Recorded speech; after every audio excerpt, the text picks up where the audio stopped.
In the last video, we saw how to make the suit type, and we saw how we can define our own instances for type classes on that type.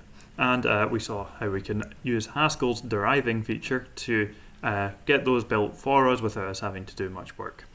You can see here, I've got a similar type. This is called the rank. So a card needs a suit and a rank, so 4 of clubs. And it's very similar to the suit, it just has different names for its type, or for its values. So we have 2 up to ace, where ace is the highest. Now today, I want to show you how we would build new types to define a card and a deck of cards. So let's start with a card. This is probably going to be the more complex of the ones that we're going to look at today, because a card relies on having a rank and a suit. So you need a constructor and you need to do a little bit more work, but let's see how we do this. So again, we start with the data keyword in lowercase, and we're going to call it a card. Now it's a little bit more complicated because this is an algebraic type. That's one which relies on other types to build its values. So up here you can see that rank is kind of defined, closed, and it contains all of the values it needs within its own definition, whereas card is going to be a little bit more complex. So we'll need a constructor, and we'll call that constructor card, and it takes a rank and a suit.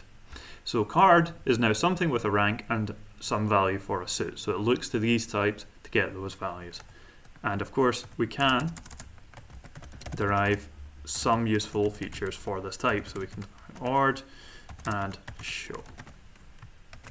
We can't quite do enum, this is a bit too complex, but for the moment this will be more than sufficient. So let's save that down and let's reload this into Haskell. Now what does a card look like? Well, to call it out in Haskell we just have to give the constructor card and then give it a value for the rank and the suit. So let's say card 2 of spades. Let's say is that greater than card 4 clubs. Now it should hopefully say that this is false because 2 is a lower rank than 4, even though spades is a higher suit than clubs. So we get false there.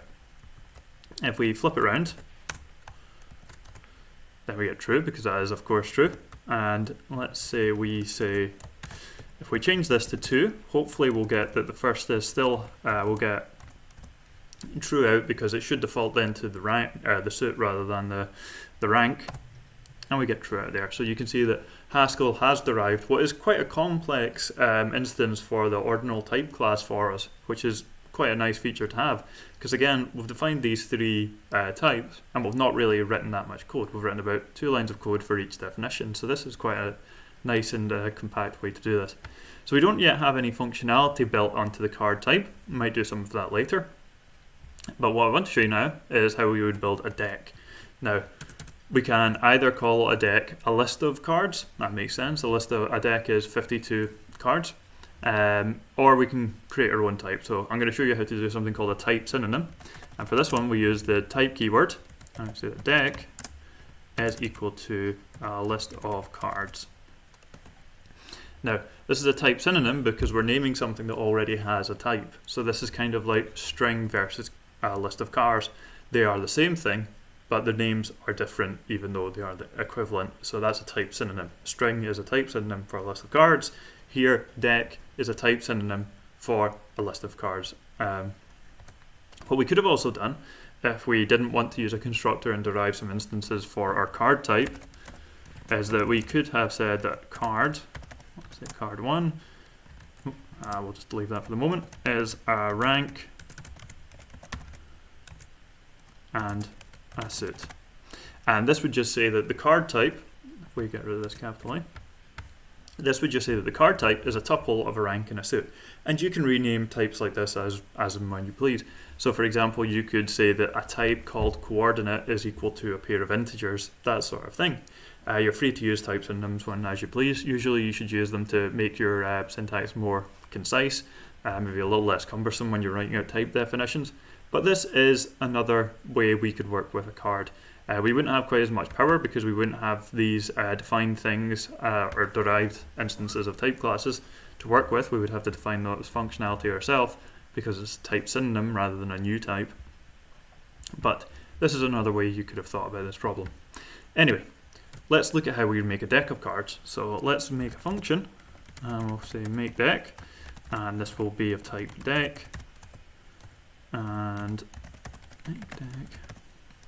is going to be some sort of list comprehension. So if you want a little exercise, this would be a useful time to pause the video and think about how you would do this yourself. But I'm going to go ahead and show you how to do this now. It's a little bit trickier because the card type looks a bit different. We know that it looks something like this. So the values of this list should be a card. So they'll need the constructor, but they'll have some generic values, x and y. And now we need to figure out how to get x and y.